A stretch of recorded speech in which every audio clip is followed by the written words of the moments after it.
Assalamualaikum warahmatullahi wabarakatuh.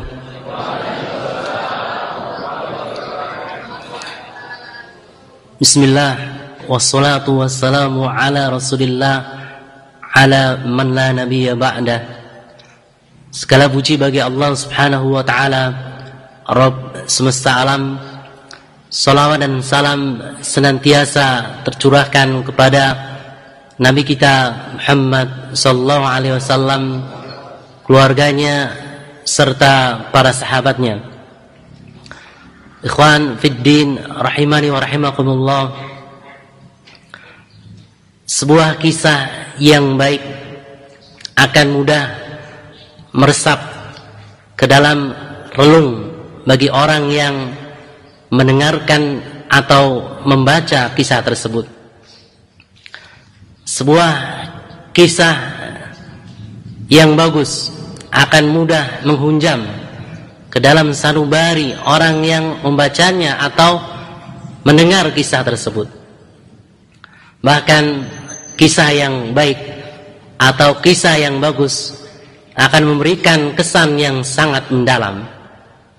Terkadang pelajaran yang disampaikan melalui kisah lebih banyak faidahnya, dan juga terkadang pelajaran yang disampaikan melalui kisah akan lebih besar pengaruhnya.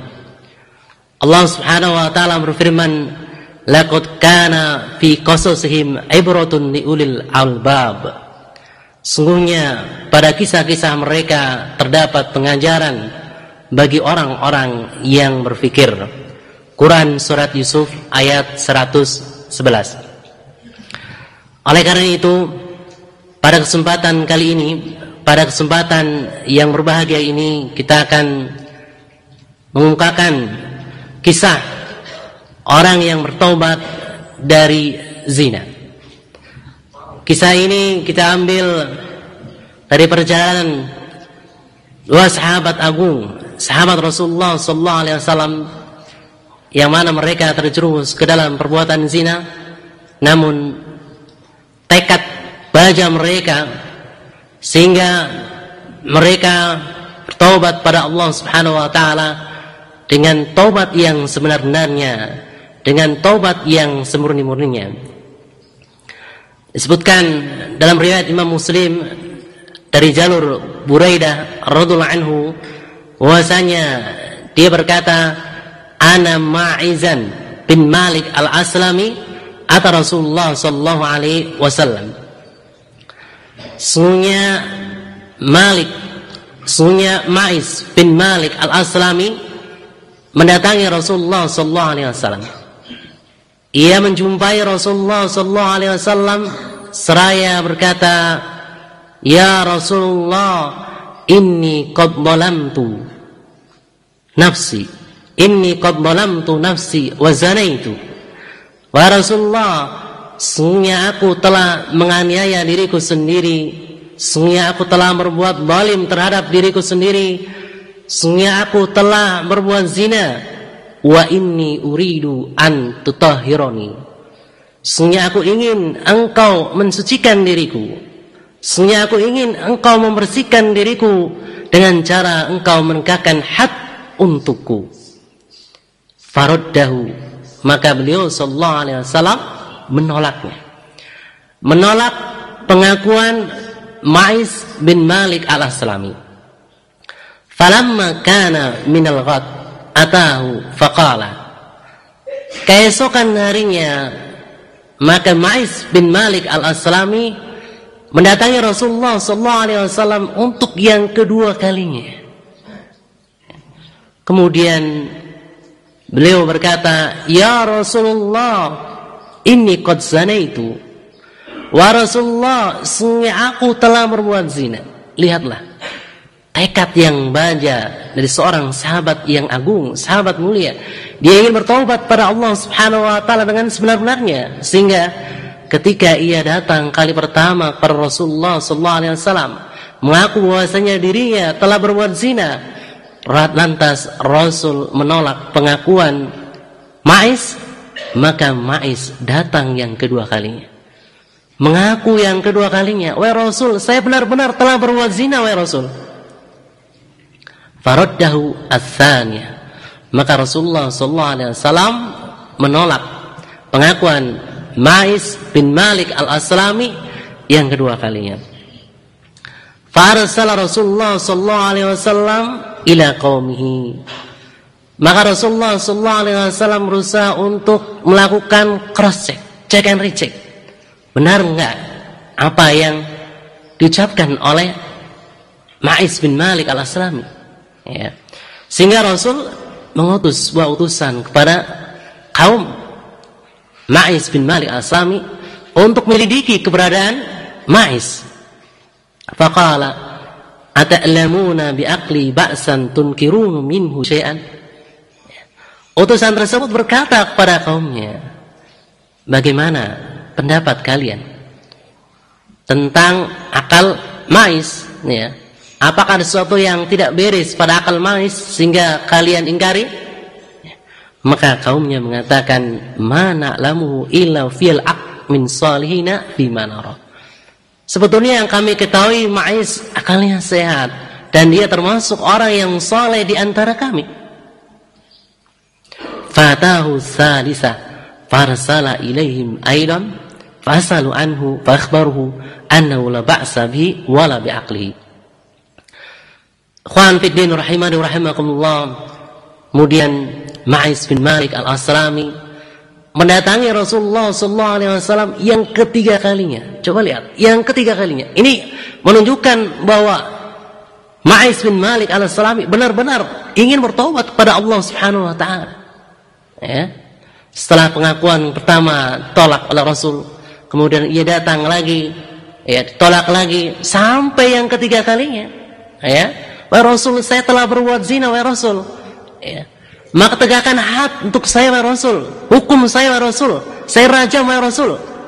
Maka Rasulullah sallallahu alaihi wasallam mengutus utusan kaumnya untuk cross check lagi, meliti kembali, ya, bagaimana keadaan sebenarnya Ma'is bin Malik al-Aslami. Apakah sehat atau tidak sehat? Ya, ternyata kaumnya mengabarkan bahwasanya Malik, ya, ini sehat-sehat saja, nggak ada apa-apa. Falamma kana ar-rabi'ah hafaru lahu hufratan summa amara bi farujima. Sampai Malik, ya, ini datang yang keempat kalinya. Datang 4 kali pada Rasulullah SAW. Wahai Rasul, saya benar-benar telah berbuat zina. Wahai Rasul, sucikan diri saya, wahai Rasul. Akhirnya Rasulullah SAW memerintahkan pada para sahabat, ya, untuk menggali tanah. Kemudian Rasul memerintahkan kepada mereka agar merajam Malik, ya, al-Aslami. Ikhwan fillah rahimani wa rahimakumullah. Kemudian qala faja'atil Ghamidiyah, ya. Buraidah mengatakan, wanita Humaidiyah datang pada Rasulullah sallallahu alaihi wasallam, ya. Ya Rasulullah, inni qad zanaitu fatahhirni. Wa Rasulullah, sungguhnya aku telah berbuat zina, maka sucikan diriku, bersihkan diriku. Ya. Jadi setelah peristiwa Ma'is bin Malik al-Aslami, ya, kemudian datanglah seorang perempuan dari Ghamidiyah, ya. Dia mengaku bahwasanya dia telah berbuat zina. Ia pun ingin ditegakkan had, ia pun ingin dirajam. Nah, kemudian dia datang kepada Rasul, mengaku di hadapan Rasul bahwasanya dia benar-benar telah berbuat zina. Ya. Maka Rasulullah sallallahu alaihi wasallam, ya, menolak pengakuannya. Keesokan harinya ia pun datang yang kedua kali. Ya Rasulullah, lima taruddani, la'allaka taruddani kama radatta Ma'izan. Wah Rasul, kenapa engkau menolak aku? Ya, boleh jadi engkau menolakku sebagaimana engkau menolak Ma'is bin Malik al-Aslami.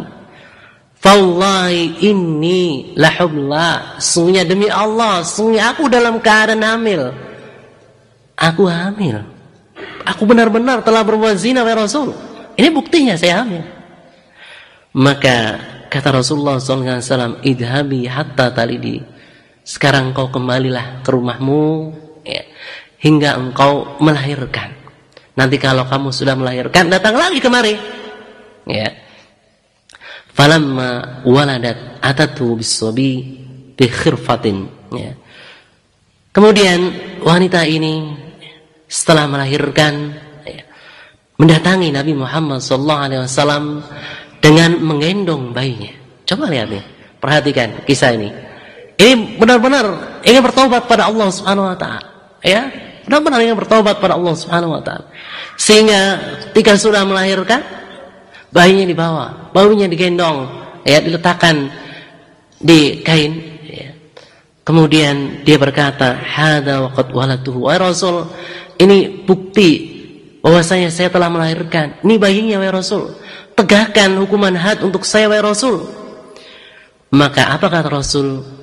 Idhabi farudhi hatta taftimihi. Sekarang pulanglah dulu, ya, pulang dulu, susui bayimu sampai engkau menyapihnya.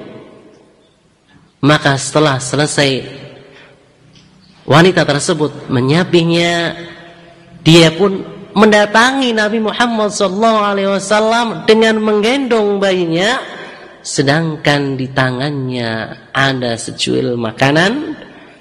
Lantas dia berkata kepada Rasulullah SAW, "Hada ya Nabiullah, qad fatamtuhu wa qad akala ta'am." Wah Rasul, aku sungguh telah menyapih bayiku. Ini buktinya, saya bawa makanan. Dia telah memakan makanan, wahai Rasul. Akhirnya bayi tersebut diserahkan kepada seorang dari kaum muslimin. Maka Rasulullah SAW memerintahkan pada kaum muslimin untuk merajamnya, di mana wanita tersebut ditanam di tanah sebatas dada. Maka kaum muslimin merajamnya. Kaum muslimin, ini para sahabat Rasulullah SAW, melempari batu pada wanita tersebut.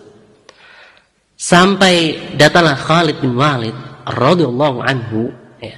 Khalid bin Walid melempar kepalanya dengan batu, fatandahu damu ala wajhi Khalid fasabbaha, sampai percikan darah wanita tersebut mengenai wajahnya. Lantas Khalid bin Walid mencaci makinya, ya, caci makian Khalid bin Walid terdengar oleh Rasulullah SAW. Maka Rasulullah SAW memberikan nasihat kepada Khalid bin Walid. "Malan ya Khalid, perlahan wahai Khalid, tenanglah wahai Khalid. Walladhi nafsi biyadi laqad tabat taubatan law taba sahibu maksin la ghafirolah." Demi jiwaku yang berada di tangannya, sungguhnya ia benar-benar bertobat kepada Allah Subhanahu wa taala. Seandainya pemungut pajak bertobat seperti tobatnya, niscaya dia akan diampuni. Kemudian Rasulullah SAW memerintahkan para sahabat untuk menyolati jenazah tersebut dan akhirnya dikebumikan.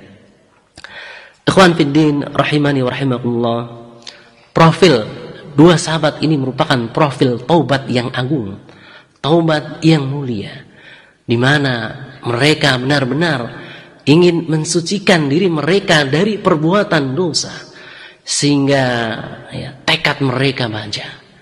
Karena mereka mengetahui keutamaan bertaubat pada Allah Subhanahu wa taala. Di mana ketika seorang bertaubat pada Allah Subhanahu wa taala dengan taubat nasuha, maka buah taubat nasuha begitu indah. Buah taubat nasuha begitu manis. Penghapusan dosa dan dimasukkan ke dalam surga Allah Subhanahu wa taala merupakan balasan bagi orang-orang yang bertaubat pada Allah Subhanahu wa taala dengan taubat yang sebenar-benarnya. Allah Subhanahu wa taala berfirman, "Ya ayyuhallazina amanu tubu ilallahi taubatan nasuha." Wahai orang-orang yang beriman, bertaubatlah kalian kepada Allah Subhanahu wa taala dengan taubat yang sebenar-benarnya. Ketika kalian bertobat pada Allah Subhanahu wa taala dengan taubat yang sebenar-benarnya, dengan taubat yang nasuha, maka dua hal yang akan kalian peroleh. Asa rabbukum an yukaffira ankum sayiatikum. Maka mudah-mudahan Allah Subhanahu wa taala menghapus dosa-dosa kalian. Wa yudkhilakum jannatin tajri min tahtihal anhar, dan Allah Subhanahu wa taala memasukkan kalian ke dalam surga yang di bawahnya terdapat sungai-sungai yang mengalir. Ikhwan fiddin rahimani wa rahimakumullah. Namun terkadang ada manusia yang ternyata dia putus asa dari rahmat Allah Subhanahu wa taala. Tatkala ia berlumuran dengan dosa, tatkala ia berlumuran dengan perbuatan maksiat, lalu cahaya Islam dan tentara hidayah merasuk ke dalam jiwanya. Lantas ia ingin bertobat pada Allah Subhanahu wa taala. Kemudian ia berkata di dalam hatinya, aku telah melakukan perbuatan maksiat. Segala perbuatan maksiat telah kulakukan. Aku telah banyak melakukan perbuatan zina. Apakah ketika aku bertobat kepada Allah Subhanahu wa taala, Allah Subhanahu wa taala akan mengampuni dosa-dosaku, sedangkan dosaku begitu menggunung. Semenjak dewasa hingga usia, lanjut usia, saya telah berbuat zina. Banyak sekali saya berbuat zina. Apakah Allah Subhanahu wa taala mengampuni dosa-dosaku? Ikhwan fiddin rahimani wa rahimakumullah. Jawaban tuntas, jawaban yang memuaskan dari pertanyaan yang tadi disampaikan adalah firman Allah Subhanahu wa taala, di mana Allah Subhanahu wa taala berfirman dalam Al-Qur'an surat Az-Zumar ayat 53, "Qul ya ibadiyalladzina asrafu ala anfusihim." Katakanlah, wahai hamba-hambaku yang melampaui batas, la taqnatu min rahmatillah, janganlah kalian putus asa dari rahmat Allah Subhanahu wa taala. Innallaha yaghfiru dzunuba jami'a, sesungguhnya Allah Subhanahu wa taala mengampuni semua dosa.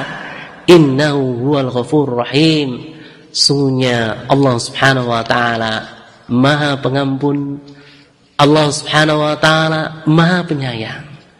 Dari ayat yang agung ini, dari ayat yang mulia ini, kita mengetahui bahwasanya Allah Subhanahu wa taala Maha Pengasih, Allah Subhanahu wa taala Maha Penyayang.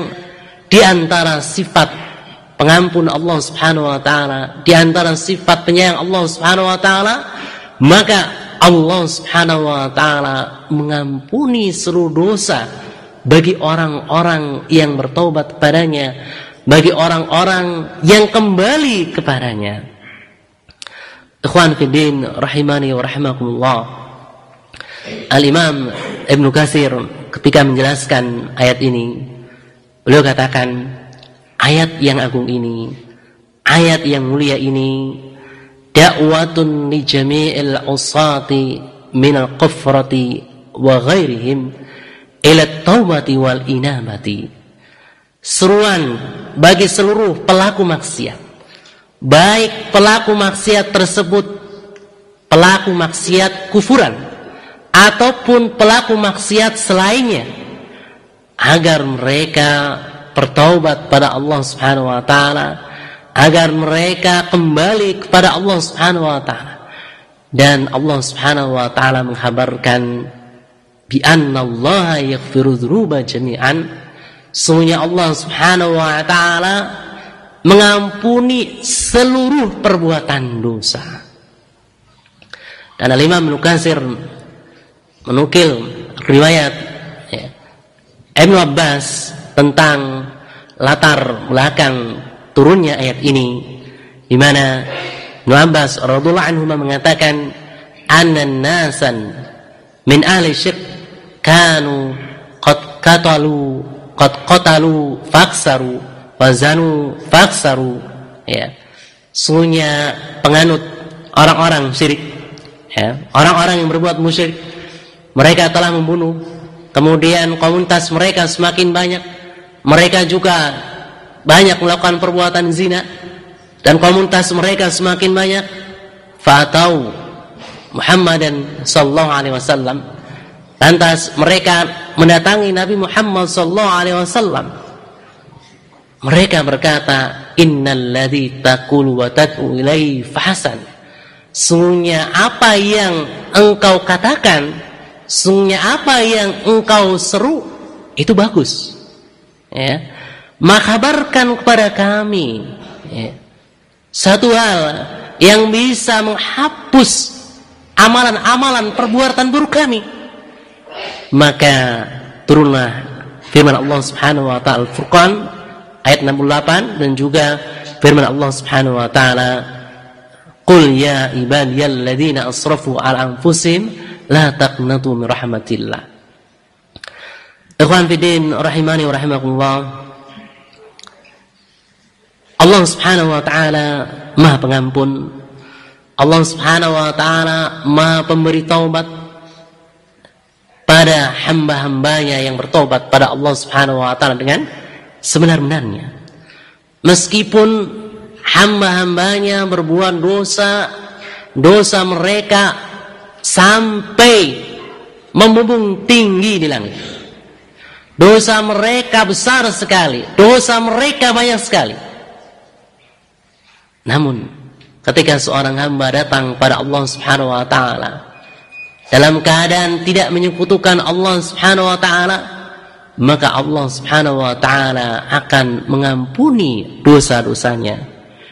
Dalam sebuah hadis qudsi, hadis diriwayatkan oleh Imam Tirmidzi, bahwasanya Allah Subhanahu wa taala berfirman, "Ya ibna Adam, innaka ma da'utani wa rajautani ghafartu laka ala ma kana fika wala ubali."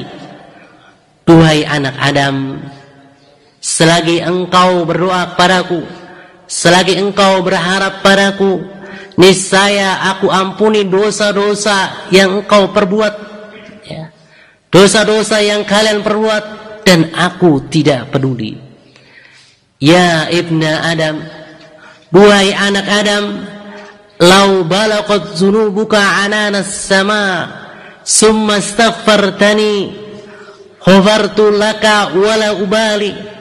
Wahai anak Adam, seandainya dosa-dosamu memumbung tinggi di langit, dosa-dosamu menyentuh awan, engkau datang kepadaku dalam keadaan engkau memohon ampun kepadaku, niscaya aku akan ampuni. Aku tidak peduli. Ya ibna Adam, wahai anak Adam, innaka law ataitani bi karamil ardi khataya. Wahai anak Adam, seandainya engkau datang kepadaku dengan memiliki dosa sepenuh bumi, summa laqitani la tusyriku bi syai'an la ataituha bi qarabiha maghfiratan, kemudian engkau mendatangiku, engkau berjumpa padaku, engkau meninggal dalam keadaan tidak menyekutukan padaku sedikit pun, niscaya aku berikan ampunan sepenuh bumi pula. Di sini Allah Subhanahu wa taala mengabarkan pada kita bahwa rahmat Allah Subhanahu wa taala begitu besar. Rahmat Allah Subhanahu wa taala begitu luas bagi para hamba-hambanya. Termasuk di sini adalah ketika seorang hamba berbuat zina, lantas dia menyesal atas perbuatan zinanya. Dia bertekad untuk tidak mengulangi lagi. Kemudian dia meninggalkan perbuatan zina. Niscaya Allah Subhanahu wa taala mengampuni dosa-dosanya. Ikhwan fiddin rahimani wa rahimakumullah. Di akhir materi ini, agar kita tidak terjerumus ke dalam perbuatan yang keji ini, agar kita tidak terjerumus ke dalam perbuatan mungkar ini, marilah kita simak sebuah syair yang dikemukakan oleh Imam Syafi'i. Imam Syafi'i berkata dalam bait syairnya, "Affan ta'affu nisa'akum fil mahrami wa tajtanibu ma la yaliku bi muslimin." Maaf, jaga kehormatan para wanita yang menjadi mahram kalian. Hindari segala yang tidak layak dilakukan seorang muslim. Kita memiliki mahram, ibu kita, saudari kita, mungkin putri-putri kita, ya, bibi kita. Maka jaga mereka. Cara menjaganya gimana? Wa tajtanibu ma yaliqu bil muslim. Ya, hindari segala yang tidak layak dilakukan oleh seorang muslim. Maka kita sebagai laki-laki jangan sembarangan. Ya, jangan sembarangan berbuat yang hina kepada wanita yang lain. Betul, jangan sembarang. Kenapa demikian? Kata Imam Syafi'i, "Inna zina dainun. Idza aqrabtahu kana al-wafa min ahli baitika fa'lam." Sungguhnya zina adalah utang. Perhatikan, zina adalah utang. Jadi pada hakikatnya ketika seorang berzina, seorang menzinai wanita lain, maka ia telah berutang. Kana al-wafa min ahli baitika fa'lam. Ya. Jika kamu berani berutang, berarti tebusannya ada pada anggota keluargamu. Pahamilah. Ya, inna zina dainun. Idza aqratahu. Sesungguhnya zina adalah utang. Apabila kamu berani berutang, maka tebusannya pada anggota keluargamu. Pahamilah. Memang nyata betul. Gitu. Ketika ada si A, ya, seseorang berzina, gitu, si A, gitu ya, dia berzina, menzinai wanita. Ini utang, maka putri dia dizinai sama orang lain, atau saudari dia dizinai sama orang lain, atau bibi dia dizinai sama orang lain. Karena memang zina itu utang, harus dibayar, harus ditebus. Maka hati-hati kita. Man yazni fi qaumin bi alfai dirhamin fi ahli yusna bi rub'i dirham.